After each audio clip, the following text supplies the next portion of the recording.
Écho du net à 7h43 GMT, mesdames et messieurs, mais dalal Fatima Ba. Alors, la mobilisation silencieuse de la population sénégalaise, initiée par Aar Sunu Élection, a été une totale réussite. C'est dal tekk ak tey te ñii ñooy majorité bi nga xam ne ñooy élire suñu prochain président. waaw ci daal tekk ak tey comme ni nga ko waxee di ab marche pacifique boobu marche silencieuse sax ñoom noonu lañ ko daal di tuddee woon ñu amaloon ko samedi bii ñu génn mu nekk loo xamante ni gis nañ fa mbooloo bu takku dooreka ak ñi nga xamante ni mooy kii di Seydi Gassama nee na félicitations à la plateforme Aar Sunu Élection pour la réussite de la marche mu ne pour la démocratie mu nekkoon samedi bi nga xamante ni moom la ñu génn mais yeneen réaction état également kii di wuyoo ci turu Amdi nee na très forte mobilisation à l'occasion de la marche pacifique de ce jour au niveau des deux voies Liberté 6 mu ne c'est juste magnifique ce qu'on voit ici di image yoo xamante ni daanaka ñëpp daal dinañ ko partager rafetlu ko gannaaw yi nga xamante ni manifestation yi ñu daal di jóge woon kii di Aliou nee na faire une manifestation dans la joie et avec un message clair sans la moindre casse mu ne rentrer chez soi c'est possible maanaam loo xamante ni mën na nekk sénégalais yi ñëw taxaw wax lu leen metti ñu delluwaat ku nekk delluwaat sa kër loolu mën na nekk qui également di wuyoo ci turu Mam 2.0 neen une manifestation autorisée des milliers de personnes sur place 0 casse 0 blessé 0 mort loolu mën na nekk ba léegi kii di CMF nee na si la majeure partie des marches pacifiques étaient autorisées mu ne nous n'en serions pas là aujourd'hui en termes de perte en vies humaines parce que gis nañ li nga xamante ni mooy li amoon vendredi ba le wees ba ay doomu aadama daal di si ñàkk seen bakken ñu gis bi nga xamante ni mooy samedi bañ ko autorisé nit ñi ñëw wax marche si jàmm wax lu leen metti ku nekk delluwaat si seen kër amul benn loo xamante ni gis nañ ko fa Lemine également mu ne quand le Sénégal a besoin de ses enfants pas d'âge ni d'autres appartenances mu ne il s'agit d'être présent maanaam ñu gis mag boo xamante ni mu ngi ci fauteuilam ñëw bokk ci li nga xamante ni mooy marche bi di image boo xamante ni daanaka comme niñ koy waxee frappé na ñëpp ba ku nekk daal di koy rafetlu loolu moo waral mobilisation bi nga xamante ni ñëpp jàpp ni réussite la parce que ku nekk ñëw na wax li nga waroon wax ñu daje fa société civile bi ñu ngi fa woon sénégalais yi lambda yi ñu ngi fa woon acteurs politiques yi également ñu ngi fa woon donc mënoon nañ faa retrouver ñëpp ñoo xamante ni wala couche boo xamante ni ñu ngi woon ci biir Sénégal parce que nekkul rek politiciens yi ñoo fa nekkoon ay sénégalais yi jug nañ fa drapeau sénégalais yi Sénégal également daal di fa bëri loolu mu nekk loo xamante ni dañ kaa rafetlu gannaaw manifestation yi nga xamante ni moom la ñu jugee ñu gis ci yenn violence yi ak yenn yoo xamante ni gisuñu ko woon samedi mais ba ñu wëyalee ba tey li nga xamante ni mooy actualité bi gis nañ ab communiqué boo xamante ni wàcc na fan yi nag communiqué yi aar bëri na immédiat ñëw na ci communiqué bi nga xamante ni moo jógee ca assemblée nationale conseil constitutionnel gannaaw ba mu déclaré loi bi nga xamante ni moo daal di porté ci report présidentiel bu 25 février au 15 décembre 2024 contraire à la constitution assemblée nationale ñoom daal di nañ réagir nee nañ c'est pour dire qu'elle prend acte maanaam li nga xamante ni moom la conseil constitutionnel daal di fësal ñoom nee na ñu ngi jël acte maanaam ànd nañ ci lu ñu mel mu ne waaye ab décision boo xamante ni avec une réserve loolu daal lañ ci daal di fësal ci communiqué bi nga xamante ni mu ngi jóge ci assemblée nationale buñ ko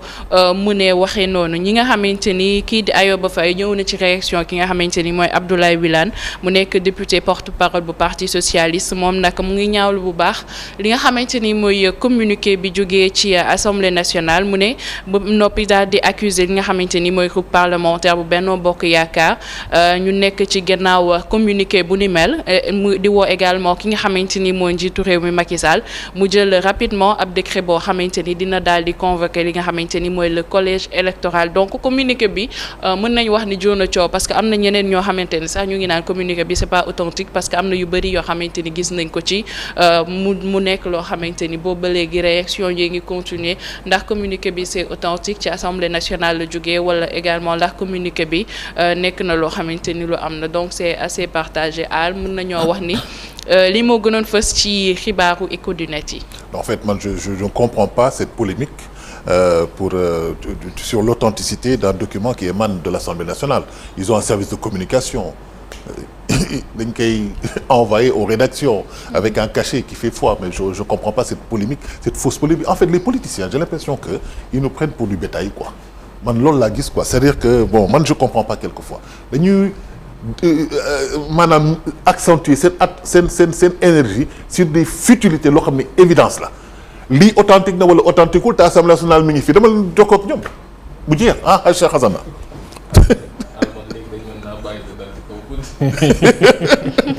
non dafa yéem. non mais c'est juste que ne bon xam nga nag ñun Sénégal yàlla daal moo ñu suturaal rek moom moo ñuy taxaw mais bon on a un pays magnifique boo xam ne ci loo xam ne en 2-3 tu cliques tu peux savoir si c'est authentique ou pas tu sors ton téléphone. Surtout ñun taskatu xibaar yi yaakaar naa ne gis naa ñenn ñu ci douter ci authenticité ou pas document bi c'est très facile ñun ñëpp yore nañu numéro service communication ak secrétariat bu assemblée nationale koo ci woo na la ci wax lu leer nañ et le communiqué n'est pas sorti ex nihilo du ay député ñoo ko transféré. C'est des gens qui travaillent pour l'Assemblée nationale c'est bien quelquefois de distinguer ñi politique ak ñi xam ne ñoo nekk ci administration Assemblée nationale ñooñu ñoo génnee communiqué bi jottali ko këru tasukaay xibaar yi pour montrer que du loo xam ne dañ ko fabriquer à gauche ou à droite maintenant nag si au sein de Benno Bokk Yaakaar entre Abdoulaye Wilane et les autres députés ils se sont pas entendus peut-être qu'il n'était pas impliqué ou bien peut-être que on l'a exclu sans lui dire yooyu yëpp ay probabilité yoo xam ne ñoom ñoo ko war a lijjanti seen biir. mais fi mu toll ni daal fi moom nañ jàpp dara. fii ba président di jël dogal bu leer maanaam mu taxaw ci kanamu sénégalais def discours. wala mu génnee ab bataaxal yónnee ko sénégalais. ne non datu élection bi nii lay demee wala lii ak lee mooy processus électoral bi lépp loo xam ne document la bu génn nit nañ ci coow. waaw justement président tamit il prend son temps dialogue bi kañ la. dans les plus brefs délais. ah oui mais ça fait une semaine man de li ñu soumettre projet de loi bi à l'Assemblée nationale ça s'est fait en 2 jours et les gens ont même travaillé un dimanche. Ouais, on même travaillé un dimanche comme pour dire que quand la nation veut a besoin de ou bien quand les intérêts de certains sont en jeu pour la nation ils savent être pragmatiques mais bon c'est le président kenn mënu koo forcer planning mais bon là benn problème rek man laay ragal mooy mu andil ñu une. déet kenn forcé wu ko waaye conseil constitutionnel moo ne ko. dans les plus brefs délais les plus brefs délais nag xanaa nag mooy lu mu gën a gaawee. tubaab ba doy waar rek xam nga dans les plus brefs délais mën na nekk fii ak 1 heure de temps. maanaam mooy mel ne alman nga ni ma. il faut que tu libères mon plateau dans les plus brefs délais. donc contexte plateau ak contexte électoral bokkul. xam nga soo ma ko waxee man. dama lay may 15 jours ne ko président on te donne encore une semaine. ouais mais loolu mooy problème rek mais bon lui il a au lieu de faire le dialogue bi xam ne moom la ñëpp doon xaar il est en train de faire des concertations. concertations yoo xam ne moo ngi tasanteeg ñenn ñi ci nekk ci langum politique bi. et je pense que c'est une bonne stratégie. Maintenant moi c'est ça mon problème c'est parce que moi je me dis que c'est 20 candidats qui ont été retenus. c'est 20 candidats yoo xam ne ñoom leer nañu ne conseil constitutionnel valide na. te conseil constitutionnel ba muy génnee décision am waxul ne 20 candidats yooyu bokkatuñu waxul nañu reprendre. processus électoral bi donc du moment où waxul nañu reprendra processus électoral bi de fond en comble du début à la fin donc 20 candidats yooyu le président war a xool nu muy deseeg ñoom. par quel moyen parce que Bassirou moo ngi ci loxoy yoon. Rose Wardini bon moom may nañ ko bàyyi dégg di ko en attendant mbir mi di xool fan lay mujjee. mu tase ak 20 candidats yi ñooñu ñoo war a mën a toog wax nan la ñuy defee élection présidentielle ak kañ lañ koy def. absolument c'est pas des candidats qui ont été recalés. c'est pas des gens qui sont de la société civile. c'est pas keneen wala keneen ñooñu ñoo war a toog waxtaan mais pas li xam ne moom la ñuy gis même si là on peut dire que malheureusement ou bien heureusement on a 21 candidats parce que on a un candidat qui n'est pas candidat qui est derrière les barreaux mais koo xam ne on peut dire que fi mu toll nii daal langum politique bi la ci yëngu moo ko yëngal. Fatima. waaw Xasana li mu daal di jeexalee du candidat waaye daa mel ni saf na ci sàpp comme niñ koy waxee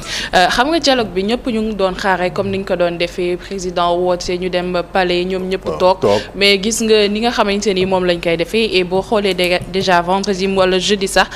yi nga xamante ni acte yi ñu daal di poser libération yenn détenus politiques yi nga xamante ni noonu lañ ko tuddee ak ñi nga xamante ni demoon nañ exil ñu daal di ñëwaat donc mu leer na ni lii di dialogue bi wala waxtaan bi am na ci yenn yoo xamante ni déggoo nañ mais sénégalais jamono ji alhamdulilah la ñuy xaar kii di président de la république Macky Sall mu génn wala ñu defaat ab communiqué comme ni ñu koy waxee ñu ne date élection yi jàpp nañ ko parce que nit ñi tamit dañoo xaw a perdre ci li ñuy wax dans les plus brefs délais wala également ñu def ko nu mu gën a gaawee parce que boobu ba léegi ñu ngi xaar bu fekkoon ne élection yi campagne bi demoon nañ ko donc actuellement une semaine moo ci des temps bi mu ngi dem koor gi léegi mu ñëw ndax nit ñi dañuy demaat campagne ci koor ndax également dañuy waajalaat élection donc dafa mel ni conseil constitutionnel dafa wax waaye ñi nga xamante ni ñoo war a jàpp date bi ba léegi dañ koy yéexal wala am na leneen loo xamante ni làqu na ci suuf. doy na waat de. élection dimanche bi la war a dimanche bi waaw dimanche bii. waaw le 25. 25 voilà. instant yi nii candidat yi ñoo ngi waroon nekk entre diggante ñenn ñi Kédougou ñenn ñi nekk Ngaye Mékhé. di waaye ñibbisi ñoo gars yi ku nekk xool nooy jëlee. mais gars yi ñu ngi si de. non ñu nekk Fouta. ñu ngi si de ñibbisi nañu bu yàgg ñu nekk Fouta ak ñi amul budget. nekk fi non kii moom dañu retiré nationalité. non Moussa waaye nag le problème mooy pël la. non pël yi moom ba Afrique du Nord yëpp ñoo fa teg taal. nationalité rek da ngay andi problème ci kër gi ci boobu andi problème. wax nga dëgg. andi problème ci kër gi yii bon Alassane dama koy tëbal.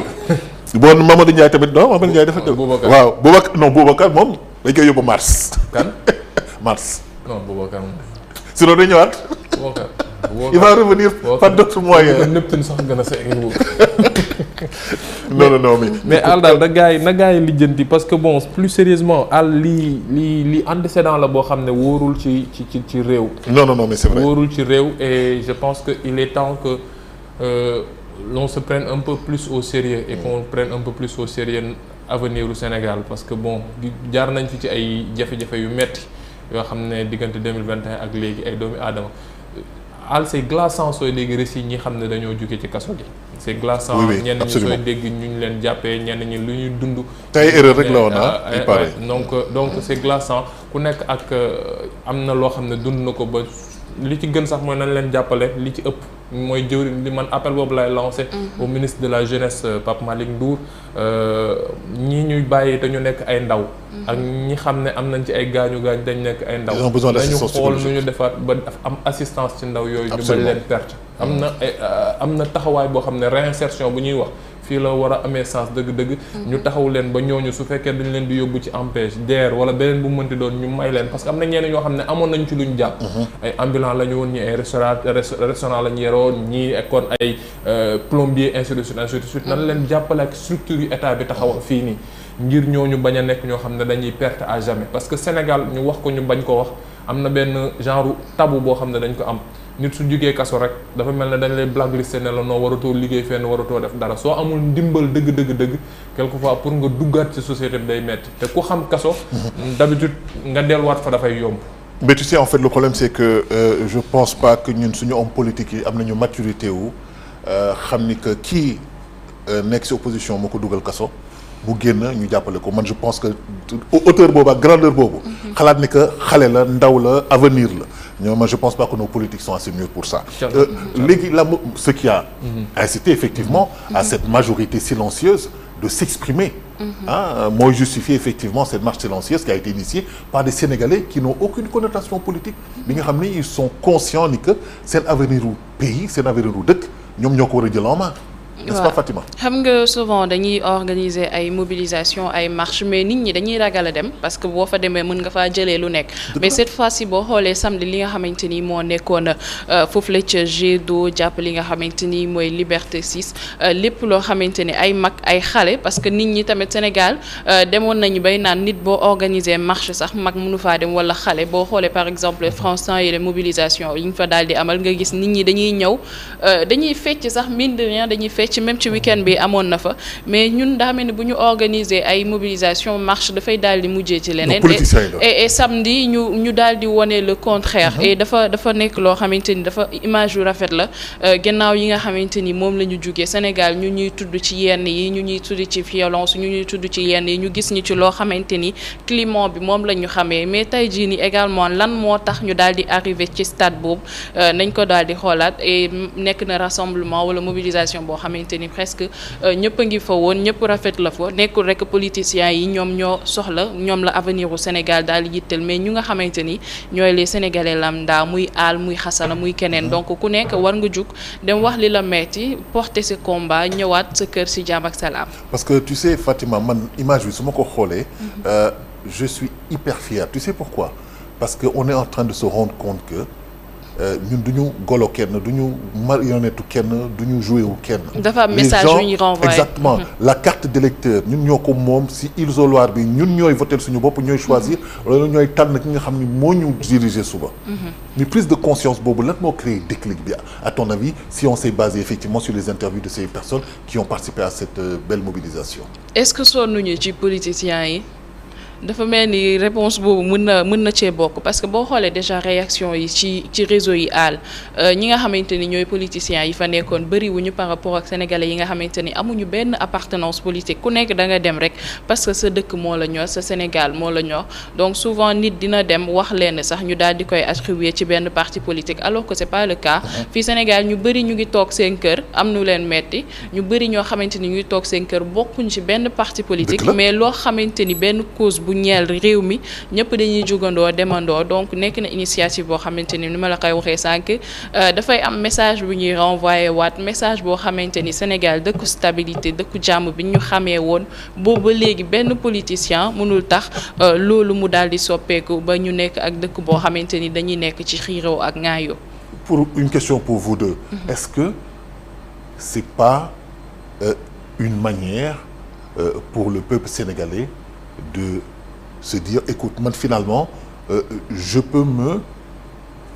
je peux être porteur d'un message ou bien je peux créer un parti un mouvement est-ce que lii mënul nekk sax benn mouvement boo xam ne mën na contrecarrer les politiques et les rendre minoritaires dans le pays parce que prise de conscience yu mel nii su dee fekkee ni dafa def effet boule de neige mais je pense que ça peut prendre une dimension nationale et à ce moment-là les politiciens classiques seront out Hassana. Non, les politiciens classiques, de toutes les manières, ils sont out depuis un bon bout de temps ci langue politique sénégale mais ne politisons pas aussi cette masse parce que d'habitude nit ñi dañuy ñëw ci yenn ndaje yi après def récupération politique ñu defee récupération après ñu tase kenn ñaar na noo am naa rassemblement bi maa fa nekkoon maa ko defoon am benn gain boo xam ne ci la ñuy wut derrière muy soit fii Sénégal soit bitim réew ci ay financement ak ay ONG donc man ce que je préfère sincèrement mooy cette conscience bi xam ne sénégalais ñoo ngi koy am de plus en plus par rapport à l'enjeu et par rapport à ce qui se passe nañ bàyyi ak sénégalais conscience boobu ñu leen di jox éveil bi le message qu'il soit diffusé et que chaque sénégalais puisse se dire que ne man de mon côté j'ai quelque chose à faire. Absolument. Et j'ai mon mot à dire par rapport à la marche de cette nation suñ ko jàppee noonu ku nekk dina dem jëli ji fi carte électeur suñ ko jàppee noonu ku nekk dina xam ne su duggee ci mbañ gàcce bi du 10 000 francs bu ñu koy jox du 100 000 francs bu ñu koy jox du dig bi ñu koy dig ne ko non soo demee ba ñëw après dinañ la defaral lu gën a rëy parce que bon rappelons-le les promesses politiques ki ko gëm yaa ci tooñ sa bopp. Fatima. Ouais. Conclure. Pour conclure mën nañoo wax ni xam nga lii déjà waa plateforme Aar suñu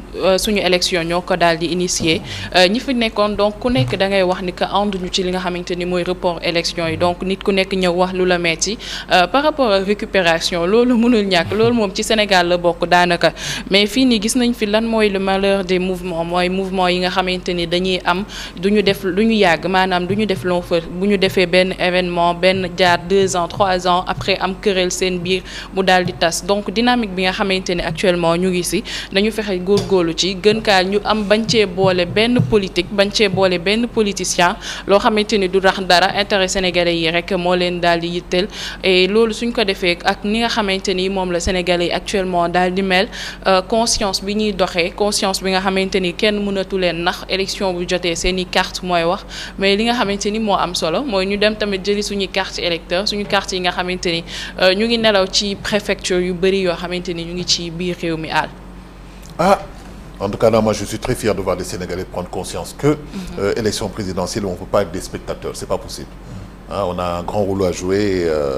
ñun daal ñoo war a élire wala choisir suñu prochain président. te kenn waruñu tënk kenn waruñu voilà imposer quoi que ce soit. Voilà, c'est l'expression libre, quoi, vraiment. Merci Fatima Ba, nous te retrouvons mercredi prochain pour d'autres échos du net.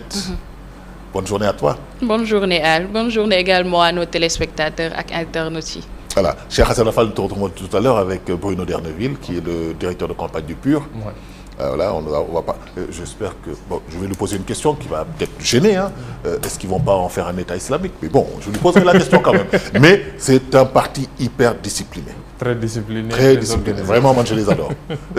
Voilà. Mesdames et messieurs, c'était Écho du Net, de la publicité et des rendez-vous programmes sur ITV. Et nous revenons sur le plateau pour Xibaar si Wolof avec Abdourahmane Ly.